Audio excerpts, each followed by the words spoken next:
Happy Halloween, everyone! In honor of the holiday, we're going to be discussing about the Nickelodeon Halloween episode, Halloweenie, from the Adventures of Pete and Pete. Releasing on October 9th, 1994, it was the 15th episode of the series.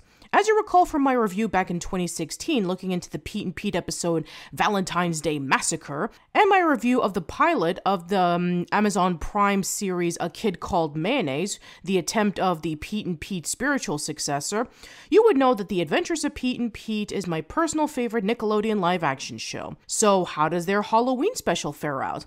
Well, if you tuned into the last video, you already know. Let's take a look into it and learn why. The episode begins with how every Pete and Pete episode starts. Big Pete narrating about whatever his brother Pete is doing, or whatever is going on that he's experiencing. This time, it's Halloween. Once a year, like the leaves, it comes. A magical night when bedtimes disappear and identities change. Trick or treat! When the ghouls and goblins of our souls are set free to roam the night and scarf candy. For the true believers, Halloween is the ultimate holiday. For me, it's the ultimate dork holiday. Halloween is for Halloweenies. However, Big Pete has lost his Halloween spirit and wondering as to why.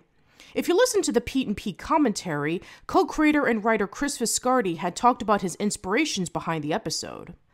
Obviously, I loved Halloween when I was a kid, but that was definitely an age like Big Pete in this episode when I did smash a pumpkin or two. And yeah, I know. And there is like a sick thrill that you have in doing it, and you can only feel that once you get to a certain age when you're not into trick-or-treating anymore. And I think Peter Lauer did a great job of really bringing that quality out that older kids have. Like, there is something kind of weirdly exciting about destroying a pumpkin. No, it's true, Chris. There's like this nihilism that you first are exposed to when you destroy your first pumpkin. Suddenly you're like, you lose your innocence, Yeah, exactly. Meanwhile, Little Pete and Nona talk about their plans of breaking the neighborhood record of going to the most houses and collecting all the candy. However, trouble is brewing in Wellsville as a group of teenage troublemakers in jack-o'-lantern masks known as the Pumpkin Eaters are throwing toilet paper all over the place, smashing pumpkins, throwing eggs at people, graffitiing our cars and walls, and discouraging the trick-or-treaters that they deem Halloweenies. Even Frank the crossing guard had warned Little Pete and Nona that Halloween may be cancelled if the Pumpkin Eaters continue to cause chaos in Wellsville. What? Sorry, Chief. I know how much it means to you. But I don't make the rules. The word just came down. Oh, remember, Chief. Today's Devil's Night. 24 hours to the big show. Be careful out there. Meanwhile, Ellen and Big Pete come across a line of smashed pumpkins with one whole jack-o'-lantern intact. Big Pete, growing in hatred of Halloween, threw the jack-o'-lantern down and smashed it. But it seemed that someone was watching Big Pete's destruction. It's Big Pete's reoccurring bully, Endless Mike. Don't go ruining your appetite, boys. 'Cause tonight, we're gonna have us a little weenie roast. We cut back to Big Pete trying to comfort Little Pete after the pumpkin smashers attacked their neighborhood, and Nona was forbidden from going trick-or-treating from her father. With hesitation, Big Pete decided to go with Little Pete to help break the neighborhood record. Ellen doesn't take it very well. Pete, you can't go trick-or-treating. It's no big deal. I know what this is about. So you smashed a pumpkin. Is that worth ruining your life? I think you're being a little dramatic. Dramatic? I'll give you dramatic. I got 2 words for you. Ellen, don't. Ned Richmond. Remember last year? How could I forget? Last Halloween, this 15-year-old phoebe named Ned Richmond went trick-or-treating. And the Pumpkin Eaters caught him. He got roasted for everyone to see. Ned's life has never been the same. Now nobody will go near him. Not even in the yearbook. But I can run really fast. Pete, please, don't do it. Once a Halloweenie, always a Halloweenie. Despite the risk of being caught, Big Pete decides to do it anyway. He finds the perfect costume for them to wear, astronaut suits. Big Pete likes it so that no one would see him trick-or-treating, and Little Pete likes it so that he could relieve himself in the suit. At first they were doing well, collecting candy at many houses with no signs of the pumpkin eaters, but things changed when they approached the next house. Hooray, men from space! Ned Richmond. Hey, you're Pete Wrigley. No, I'm not. I'm, Neil Armstrong. Oh, yeah, sure. Your secret's safe with me. Hey, maybe we could go together next year.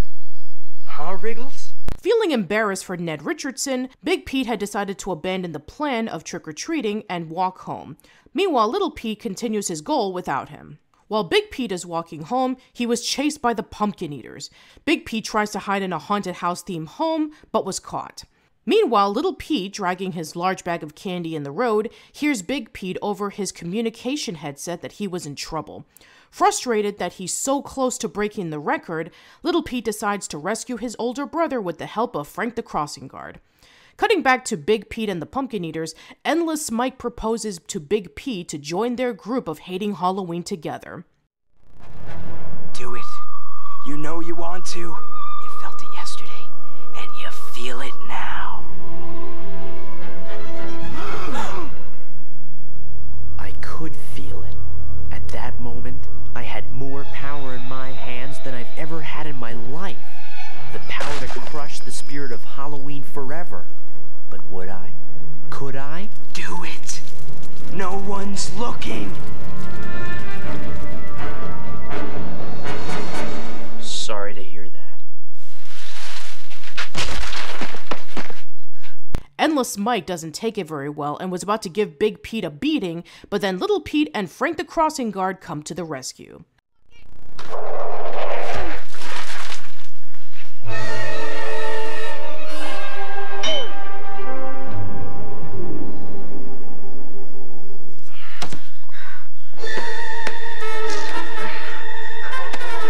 You know, Flamehead, in space, no one can hear you scream.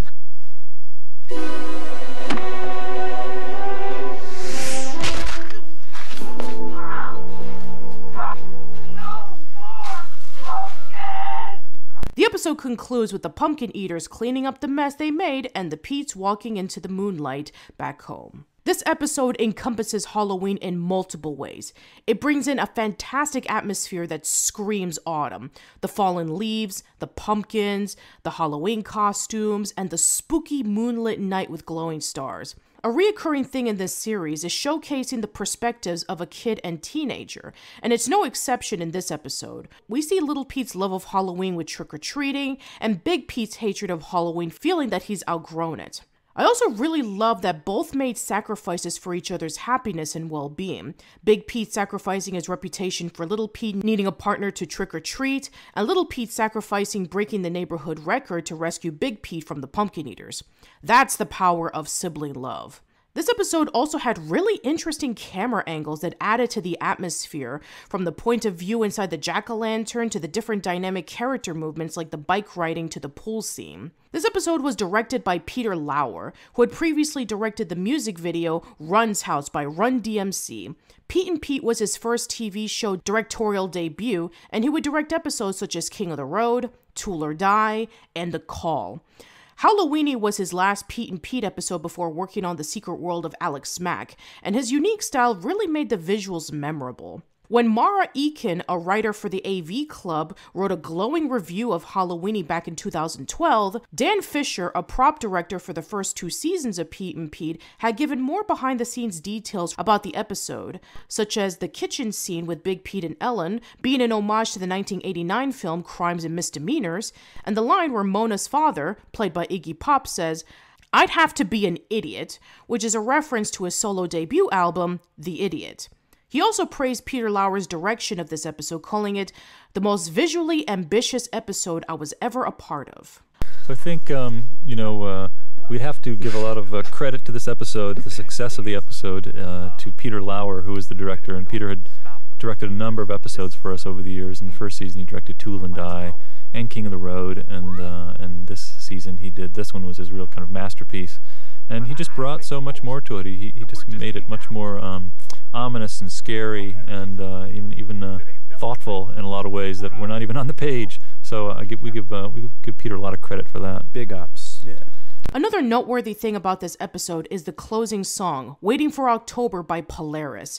This is one of their best songs that they've ever composed for Pete and Pete, with its catchy melody and quirky lyrics. I've seen various theories as to what the lyrics meant. One theory I heard of was that the song represented the end of summer and the beginning of fall. The song was called Waiting for October after all. But that theory was quickly debunked during the Pete and Pete 20th anniversary reunion show back in 2012. There's a lot of dissection of Polaris songs on the internet, and I remember reading somebody talking about how Waiting for October was a song about the end of the world. And I thought, that is so pretentious. It's obviously a song about waiting for October, I think. I hope it is, because I love October and I like this song a lot. And I said to Mark, this song's about October, right? Because it's a great season and you like October. And he goes, Willie, it's about the end of the world, man. So. Then I heard theories that the song was referencing the 1991 sermon that evangelist Billy Graham held in Central Park, where he stated that the world was going to end on October 28th, 1999. It seemed plausible, especially when the song started off like this. They're playing in Central Park, and she's shouting and shouting at the gate. Billy didn't tell you everything, or did he mention the magic day? I decided to watch the sermon, and while that first part of the lyric to the song referencing Billy Graham was true, the rest of the song is not. First off, Billy Graham's sermon at Central Park was not about the end of the world. It was about people being overcome with stress, anxiety, doubt, despair, and sin in a time where the world was at chaos. In 1991, crime was at an all-time high with murder and rape being rampant. There was a huge drug crisis spreading amongst the youth. The HIV/AIDS epidemic was getting worse, the Persian Gulf War had ended a few months prior, and the Cold War was ending. Billy Graham was telling them that despite the overwhelming things that the world was going through, God had not abandoned them and that he was always there for them if they seek him. Why do people do the things they do? Why do people commit the crimes they do? Why do people tell the lies they tell? Why is there so much jealousy? Why are there so many problems in the world? It's because man has a disease, and the disease is called sin. As for the statement about the world ending on October 28th, 1999, he never said that. In fact, Billy Graham had stated many times over the years that there is no definitive date of Jesus' second coming. He would quote the Bible verse, Matthew 24, verse 36, "But about the day or hour no one knows, not even the angels of heaven, nor the Son, but only the Father." After debunking the rumor of Billy Graham stating that prediction, I continued to do research on who exactly said that. Then I found a clip of Polaris performing a concert in Baltimore in 2014, and the answer I was looking for was revealed. This next song is about a time in Harris and Jersey, for myself, Muggy, and a friend of ours, Ray. He never had a fake name, I don't think.